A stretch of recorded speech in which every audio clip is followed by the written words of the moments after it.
So welcome everyone.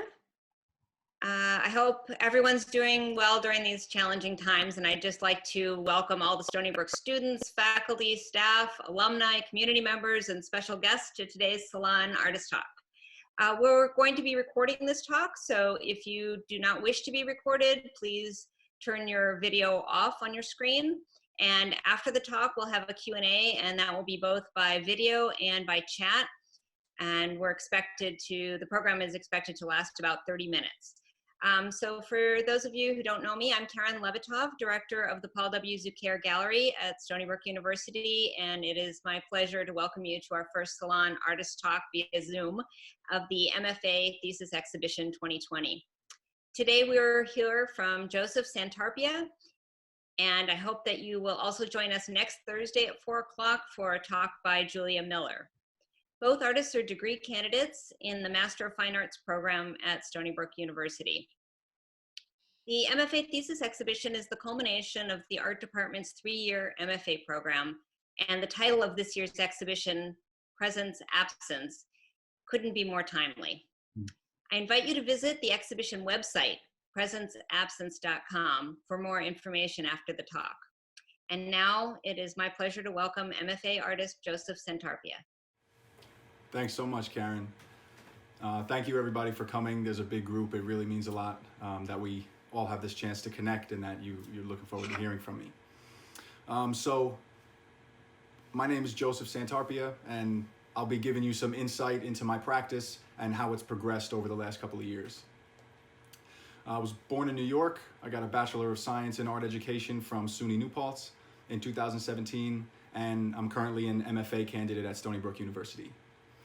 I'm starting with this detail slide, this image on the screen here, because it's a great snapshot of what my work is about, what I'm after, and what influences my work.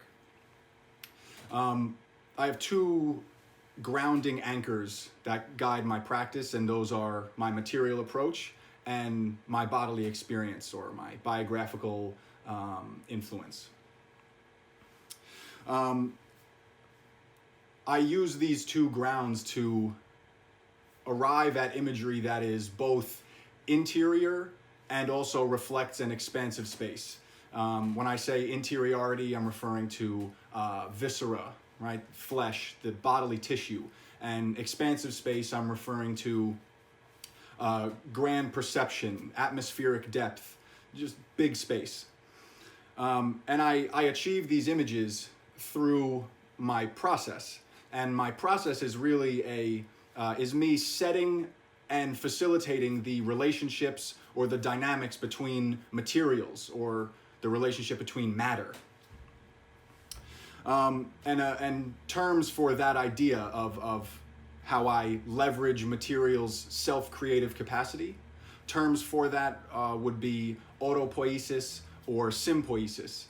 And that just means simply self-creating, right? Auto, or creating with, sympoiesis. I'm going to start with a couple of comparison images because I think it'll give a nice, concrete, immediate examples to more of the far-reaching ideas I'm bringing forward about my work. When I talk about my biographical influence, I'm referring directly to a spinal fusion surgery I had of my lumbar spine when I was 18. It drastically changed my bodily experience. It made me very attentive to my bodily sensations, very curious and attentive to the function and capacity of my body. And you know, this slide on the left is a CT scan of my spine. And I'm just going to talk briefly about the procedure itself of the spinal fusion because it helps understand my practice. So the shimmering images at the bottom of that scan are screws. Those are screw heads. So briefly, the fusion surgery is essentially, you have two vertebrae. The surgeon takes the disc out, fills that space with bone graft, which for simple terms is like bone glue, and there are rods and screws inserted into the bone, and what that does, this procedure sets the stage for the body to generate bone, right? For the body to self-create. And one of the factors, right, if you have, screws and an operating room and a live body, you also have time involved in those material relationships, right? The things that make up the system of creation. And that kind of system is happening in my work as well. On the detail image on the right, I have art materials, but there's also other type of material or matter, more kind of physic matter. But so the art materials, I paint on the floor mostly. I use alcohol ink, rubbing alcohol, and brushes, gestures, and I also I monotype plastic tarp onto the surface of the paper and peel it off. Right, so those are art materials, but the other material involved in my practice is things like gravity, evaporation, state change, right? Gravity's pulling the fluid across the page. Evaporation is relating to the liquid on the surface state changing.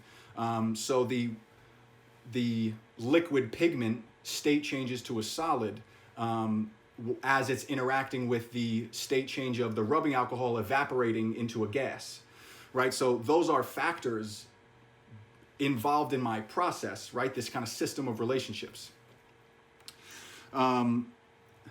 Another comparison image. I'm not showing you a picture of a tree to say that I was inspired by the tree, so I painted the image on the right. That's not the case. I'm showing it because I want to kind of illustrate that there is not so much a coincidence of about the relationship of materials in my paintings, in my art practice, and also the resulting materials and relationships in the larger environment. So with a tree, right? This is in Sedona. There's red soil, scorching heat, cellular plant structure, and water.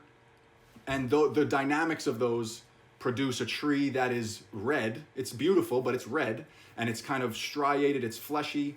And there, it's not so much a coincidence that the relationship between the materials that produce this tree example and the materials and relationships that produce my artwork have some overlap. Another example I want to show is more for scale. So the system of material involved in the detail image of one of my paintings at the bottom, and the system of materials involved in this picture of the Grand Canyon and a fault line, the process is not all that different.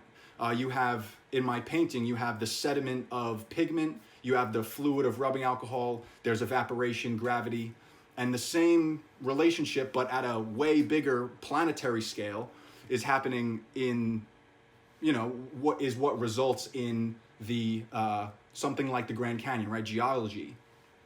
You have mass amounts of water and sediment being pulled across the planet, years of accumulation that create these concentric lines of sedimentary rock. There are concentric lines in my paintings, right? I'm trying to really concretely illustrate the relationship and this idea of autopoiesis or self-creation. So I have this good understanding of what my practice is about, but how did I arrive there? So I'm going to start by moving back in time. This is from 2016, where I'm trying to address these ideas of the recovery and impact of a spinal fusion surgery and how it changed my bodily experience. I'm using alcohol ink, collage, watercolor. When I entered the MFA program, I also started doing a lot of collages where I was using the ink painting as a background for these sculptural references of these kind of mighty and very dynamic classical imagery, these figures, to create these fantastical scenes. But I wanted to not just use the ink as like a backdrop or a setting for some collages.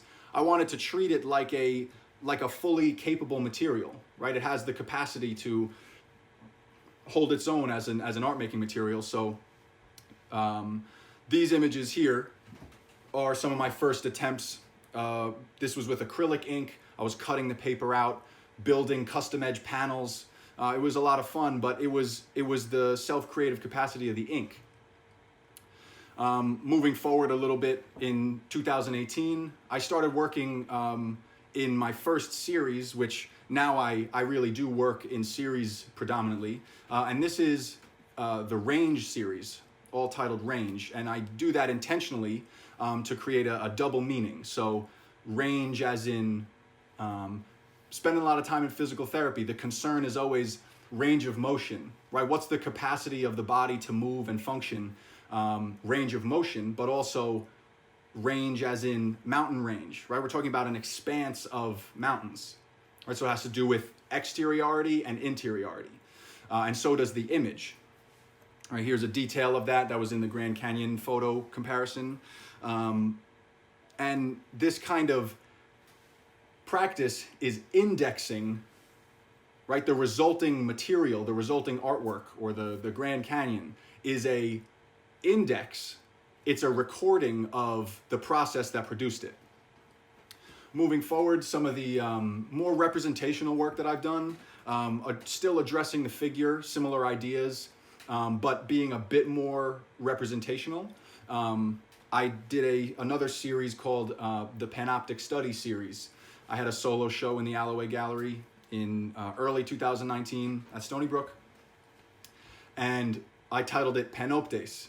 I use the nature or the character of watercolor to help me produce images that are, or figures that are both stone-like. They have this sculptural sense, but they also have this watery kind of ephemeral sense.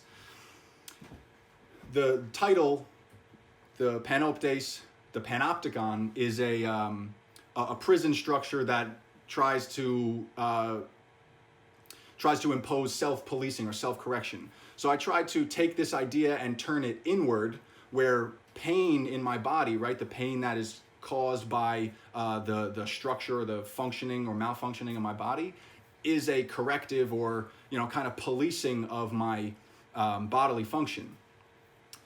So each is titled Panoptic Study, and I tried to capture the hardness, referencing those dynamic, contorted classical sculptures that were in some of the collages I showed earlier. Capture the kind of strength and dynamism of the body, right? This hardness, this persistence, but also working, another doubling to capture kind of the fleeting, ephemeral quality of the body. Moving forward from the Panoptes series, another series of mine is the Scope series, where my material approach changed slightly to using this monotyping, pressing plastic tarp onto the surface of the paper, along with brushing and pouring liquid and, the things I had mentioned earlier. Here's a detail image of one of the Scope paintings. Here you have Scope 7 and Scope 5. Fairly large scale, 90 by 60-ish. And I want to just show some videos of the process.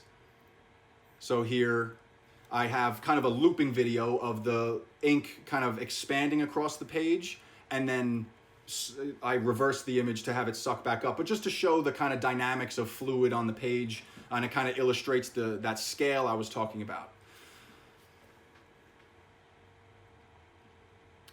You also have this other image video of gradually sinking and rising plastic tarp on the surface of the painting.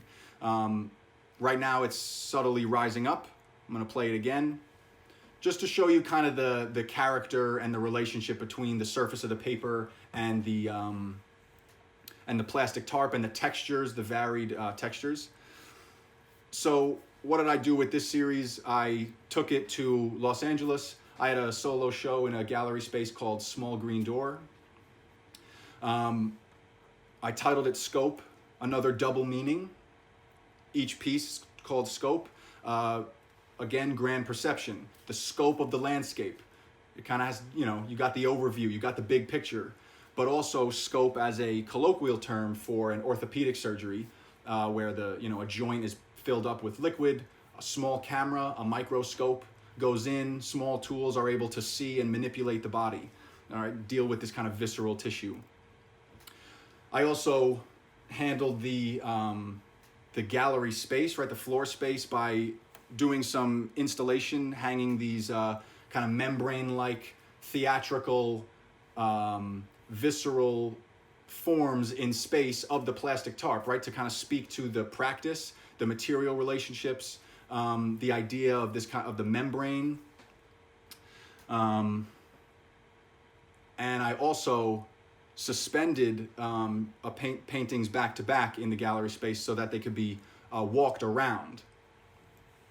And this kind of suspension allowed for a new type of interaction with the work.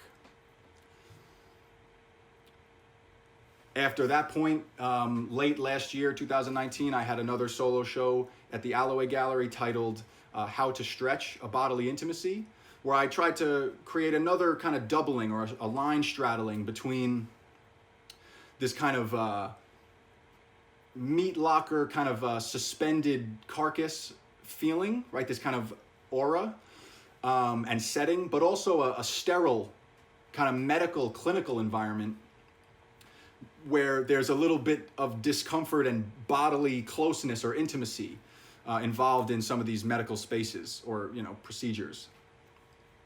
And I'll just click through quickly some installation shots and some images of people in the space. And also, this piece helps me speak about my transition into cyanotype and video. In here, if you can kind of see a diagonal T shape, I didn't only press plastic tarp onto the surface, I also I was putting objects on the surface, particularly exercise equipment. Exercise equipment is this machinic Bodily machine that you use to generate, rehabilitate. It's involved in a lot of physical therapy and just general bodily health. And it's something that is important to my work and to my life and my routines. So I wanted to explore these same ideas, but in other media, right? Same idea of material approach, creating material relationships, but in a new material, new media. So these cyanotypes, all titled Repetition, it's a system of relationships between light-sensitive fluid, water, sunlight, object. And here are some process images of this kind of indexing that's happening, right? Cyanotype is a more of a photographic material. Here is a video of me composing the cyanotype. I have a matter of minutes. I take it out of the garage. I have to put objects on the surface. And what happens after is I have to rinse it. But in trying to treat these in a painterly manner, have some kind of relationship between this approach and my ink paintings, is to I was allowing the water to soak in on the surface, right? Not just sit, not wash off perfectly, but allow the uncured cyanotype fluid to coagulate and interact with other materials on the surface, and you get these textural effects that are reminiscent of my painting practice, right? Based off the relationship between materials, the creative capacity. And I'll end with just some commentary on my video practice, where I'm thinking about the machinic quality, the producing quality of the body, and I wanted to create or kind of impose these ideas of life into machinery, and also relate the kind of mechanical nature of the body. Here is a snippet where I was creating this kind of cacophonous collage of shadows cast on the floor that create a composition in the video. So there's another relationship of the body and the shadow and etc. The video that's in this thesis show, you can watch the full thing on the website. It's called Flesh Forming. I please encourage you to watch that full thing. I really worked to encapsulate and touch on all of these ideas in my practice, right? These concepts in an art film.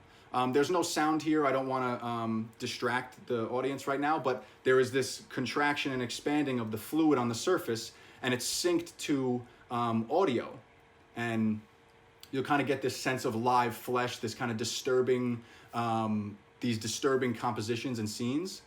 And here, lastly, is a scene where I'm imposing images and video of the body scans on top of the material practice of the paintings to speak to these multiple factors in my practice, right? The influences, my material approach, the relationship, the self-creative capacity of materials. I worked to make an art film that could touch on those things equally to my my video, to my cyanotypes, and to my ink and watercolor painting practice. So thank you so much for your attention and for being here. Again, thank you so much. And I'd like to now, if Georgia, you could stop my screen share and we can move to a question and answer segment. I'd love to field some questions. So if you can please either raise your hand or type your question in the chat. I'll unmute you and try to answer your question, or I can read from the chat. So, I'd like to take the next couple of minutes to just answer some questions for you. Joe, I just wanted to thank you and just kind of a quick clap before we move on to the questions. And thank you everyone for being here. That was a great talk, and we're looking forward to hearing everyone's questions. I have Thomas Kirby. I'm going to unmute you. Yeah. I think I'm muted, am I not? Just unmuted you. I can hear you now. Okay. Is there a way for you to describe a real life situation that inspired one of your artworks, or no? I mean, it's a daily experience of like feeling the sensations inside my body, recovering from a surgery like that. I was more so like involved in athletics when I was younger, and then having the surgery at 18, that is the experience that, or real life experience, to use your words, that informed my practice. I'm looking through the chat to see if there are any questions. And again, feel free to type in the chat. I see Jasna, thank you for asking. Where do I see my work going after this? I think what's helped me just look into new ways of working has been just having a consistent concept involved in my practice, and then just experiment and explore. So I never have worked in cyanotype before, September of last year or October, but just the kind of curiosity. So I see more investigation, maybe new materials, more video work. That's where I see it going. Boris, your question is, can you talk more about the chemistry, physical process you used? What exactly is a cyanotype? So in my ink paintings, the materials are rubbing alcohol and alcohol-based ink. So it's pigment and rubbing alcohol as the, instead of watercolor and water, it's alcohol and pigment. So the dynamics of alcohol on in space, it evaporates very quickly, much faster than water. So that's different than how the cyanotype operates. The texture, the ink really coagulates and turns into these kind of congealed or hard lines or textural surfaces, and that just has to do with the amount of fluid and the ratio of fluid to pigment on the surface. And a cyanotype, to answer your other question, Boris, is it's originally a photographic material where it's light-sensitive fluid. And when you expose paper that has been primed with cyanotype fluid, once it dries, and you expose it to UV light, and you have an object on the surface, you expose it to sunlight for a while. Once you take the object off, what the object was covering on the paper is still white, and everything else on the surface of the paper is a dark blue, and then you rinse it, you wash it off. Another question from Catherine Chen. What was the most frustrating experience you've had making work? How do you overcome it? Not knowing what I'm doing is pretty frustrating. Like starting off in a new material is difficult because I have no experience, and you know, so just kind of working through it and pushing forward because I like kind of believe that I'll end up figuring it out or coming to something interesting. Nobi, you have a comment on the presentation. Where are you? I'm gonna unmute you. Yeah, go ahead, Nobi. Well, thank you, Joseph. This was like a very good 15-minute presentation. And given the fact that this is a kind of presentations that you will be giving in the future, like you will typically be given, let's say in colloquium, 20 minutes to 25 minutes. And my comment is, you know, I think at the beginning you started off with your real, you know, physical experience, which was always something that you have explained, and that really led you to what you're doing now, which is a good introduction. Yeah. And then you made a reference to tree and the nature, and you know, a tree being also the roots. You didn't say this is a direct reference, but I thought it was a good segue into your reference of nature. But another thing that I've maybe noticed, or maybe something that you can add to another 5 or 10 minutes presentation, if you were to present this at a colloquium or after you graduate, would be 2 things. Because you talk about, you know, images. I mean, I think you have enough references of the images. Whether it's your bodily, you know, experience and nature reference. But also, since you're working with different types of material, like Yupo paper, some people may not know, you know, how that reacts differently than watercolor, which you have done. And then Cyanotype, you just explained. But the other thing I might add, which you probably have in your thesis, is to make a reference of people who used their body and kind of discovered their way of doing their work that put them on the platform in the art history, like Jackson Pollock, you know, obvious reference. Yeah, David Hammonds. David Hammonds, yes, or Yves Klein. You know, there's tons of those people. Yeah, just trying to keep it very concise for the talk. Right. So by discovery of dripping the painting, that became his signature work. Yeah. So I think those references, I'm sure you have them in your thesis, but that could be something that art historically, you know, I think you can add to your presentation to make it sort of academically, you know. But I think in general, with your a kind of a presentation flow, I think you did a very good presentation. So those are my comments. Thank you. I'm going to unmute Diego Garcia. You have a question? Yeah, what's going on, brother? Can you hear me good? I can, yeah. How you doing?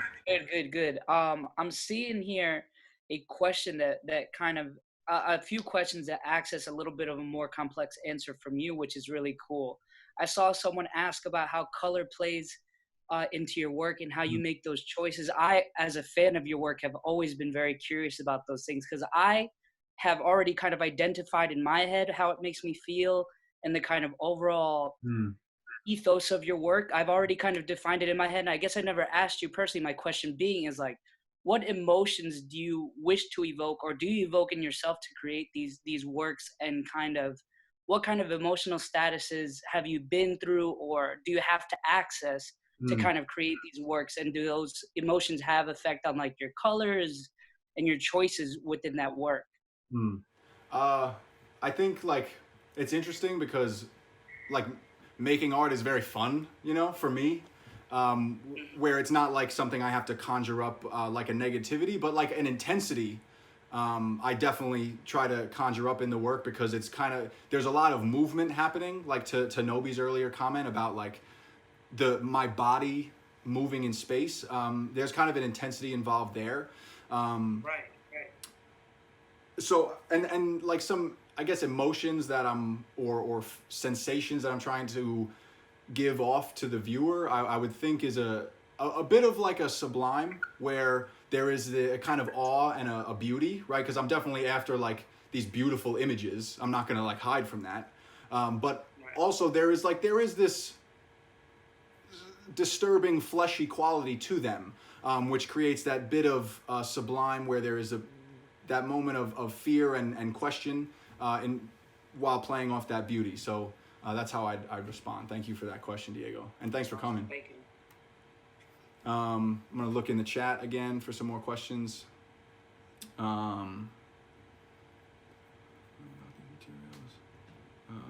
Martin says, you've had some success with sales. Is it important that the buyer or viewer knows your extremely personal motivation, or is it okay that they just love the design quality and color palette? That's a good question. In a setting like this, or when I do get the chance to talk, I want to make it known like what my work is about, because I do think about it deeply. But you know, once it's on the wall and I'm not there to explain it, if a sensation of just like, oh, this is something beautiful, or the design quality is something I want to own, I'm very happy with that. So I don't need to have the viewer know about this kind of history and the process and all of those things. I'm okay with that not being known by the viewer.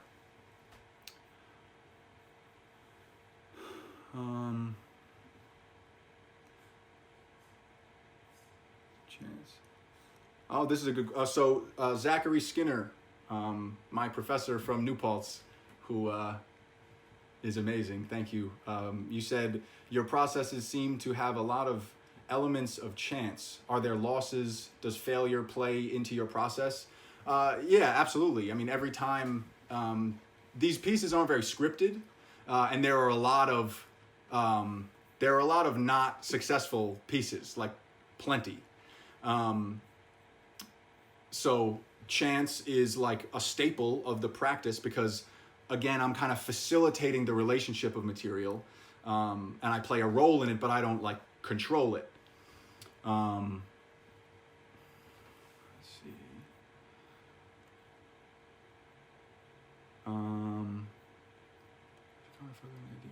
So Isak says, could you comment further on ideas about the index in relationship to body and space and scale? So that's a great question. I wanted to, was hoping that would be asked. So the index, I mentioned it briefly in the talk, is an idea of like recording. It's like a key, or it's information. So when I speak about the cyanotype as being an indexical material, or the alcohol ink being indexical, in the way that the pigment dries and the fluid interacts with it, the resulting image is this index of the process that was undertaken to produce it. So these are the index in relation to body, space, and scale. I would say like each, to comment a little further, like index in relation to body, space, and scale. I think each of the factors that I've spoken about, like there are like a set of variables in my process. Each of those variables is participating in the act of recording. And there are, some of the indexing shows itself more than others. Like it might be harder to see in a resulted ink painting, like the gesture of my mark, or like how I kind of stretched out the tarp on the paper or something, right? The index of my body is kind of buried a little more, whereas some of the textures, the relationship between certain materials is much more so like available more immediately as an indexical piece of information.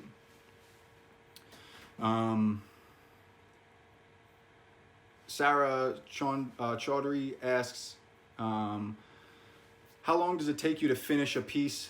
Do you plan on experimenting with any art mediums to reflect your experiences? Any other art mediums? the time question, I work through these pretty quickly. So in a matter of days or a week, the cyanotypes, I finish them in probably 2 days. But back to one of the earlier questions about chance and failure is like I'm making a lot and there are so many failures. So it takes me years, to develop my body of work. Whereas, you could say you finish it in 2 days, that's easy. There's the time question is always interesting. Ian says, do you think your biography will continue to organize your practice going forward, or are there other areas from which you derive inspiration? I think that's a great question, and I think that throughout like the development of my practice, the biography has kind of played a role always, but doesn't mean that it has been kind of the primary driving force. So at least for me, like once I started making Cyanotype and video and like the range series, even from 2017-18 when I first started that, I was just investigating the materials because, like, to Diego's question earlier, like, it's fun to do this. Like, the investigation is generative and productive and exciting. And over time, I'm able to, in certain bodies of work, inject it with more biographical information or more indexical information or more machinic information, right? This idea of autopoiesis and sympoiesis is something that you introduced me to, Ian, but it's not directly tied to this, this biography. Again, it's like there's kind of a couple of things involved, and in different artworks, it's, different approaches. It's not always at the forefront. Karen, I want to ask you how much time we have. I think that there's still a lot of questions in the queue, so I think if people need to leave, they can leave, but I think that there are a number of questions in the chat that people would love to have addressed. So if people are willing and able to stay on a bit, we can continue a bit. Awesome. Yeah, and we said it would be, a 45-minute thing, so thank you for the time if you do have to leave, but I'm happy to go through more questions. This is really great. And Joe, I don't know if you're able to scroll up at all. There are some questions up above. There's, should I? Yeah, do you want to? All right. There are a couple of good ones. Marcia Nablett, who's an alumni of the MFA program, writes that it may be in your thesis, but what other artists did you reference for your work in your time at Stony Brook? That's great. Matthew Barney, definitely. Mark Bradford in like the material approach, and Matthew Barney was kind of like using the body. For my first video that I referenced a little bit with the shadows and the collage, Camille Henro, her gross fatigue video from, I think it was 2014, that was influential for me and very it evoked a lot of the index, right? That gross fatigue film was very much about like histories and recording and information. So I would say most directly those, and then some other contemporary figures that are interesting for my practice are like a Paul Christina, for example. Thank you for the question. Karen, do you want to field other questions that you think are valuable? I chose. Yeah, I'll take a look and see. I'm sorry if I miss anybody's, but let me just see if there's some that haven't been kind of addressed. Let's see. Does Sam Verdekia says, does creating work that parallels your life serve as a catharsis for you? Are there times it isn't cathartic? That's a great question. Definitely, like it is cathartic. When I say, it's fun and exciting to make work. I think part of the catharsis is also like the activity, like moving my body to make these pieces that are pretty often very large. that kind of moving in space and like taking up space and composing things outside of myself is definitely a cathartic activity. But are there times when it's not? I mean, yeah, like it's not all that cathartic to like edit video work compared to like standing in the cold and washing off the cyanotype in the winter. Like they're different processes, you know, kind of offer different like senses of release. Yeah. Okay. Yeah, you did talk a bit about trial and error. There are a couple questions about that. Jawai B and Katie both are talking about, did you expect to redo the work because you were expecting something totally different? And with trial and error, did some of the best work often come from accidents? So I think the idea of like redoing or like getting it right is a little precarious. Like, can you repeat the last part of that question? That was, I wanted to.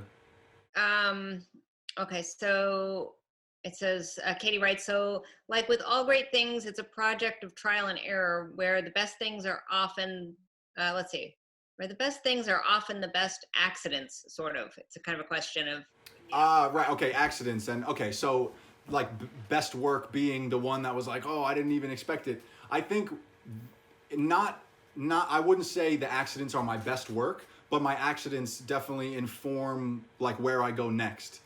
So like using plastic tarp on the paper was something I like stumbled on, right? While I was working, it was like plastic tarp was around to like kind of not try to destroy the floor a little less, even though I like always destroy the floors. And then after like, you know, moving the paintings around after they're done, I noticed like there's like a monoprint of like the ink that got in between the floor, that got underneath the paper and in between the plastic tarp on the floor. Like it left an image, and that accident led me to like, oh, let me do this intentionally now. Let me try like investigate this intentionally. So I think accidents are helpful like ways of guiding experiments. Let's see. So Hunter Zappia writes, which pieces do you feel, or which piece or pieces do you feel were most successful in relating to your life experiences? For example, I feel the Scope series really evokes that dread one would experience thinking, going into something such as a spinal surgery. Mm-hmm. I think you're right. The Scope series is one of those that really kind of, in my own mind, is like, yeah. There are so many questions I want to keep getting to them. Great. Okay, so Jillian Parker writes, can you discuss how scale plays a role for you? You are clearly tall in stature. Is it an engagement with equivalency between you and your work? Scale is definitely like one of those major things that allow for the catharsis and the most kind of dynamic experiments. So being, like I mentioned before, like being able to use my body and make like gestures that are equal to like my size, like feel the most right. You know, not it's like I'm tall so I make bigger stuff. It's just like making smaller work doesn't like allow that gesture and that investigation to the degree that that like having larger space to work through offers.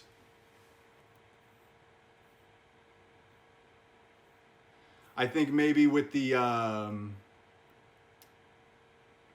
hijacking happening, we could conclude. I think so. So I'm just going to quickly just tell you, Joe, thank you so much. That was wonderful. We all really enjoyed it. Thank you, everyone, for participating and being here. We really appreciate it.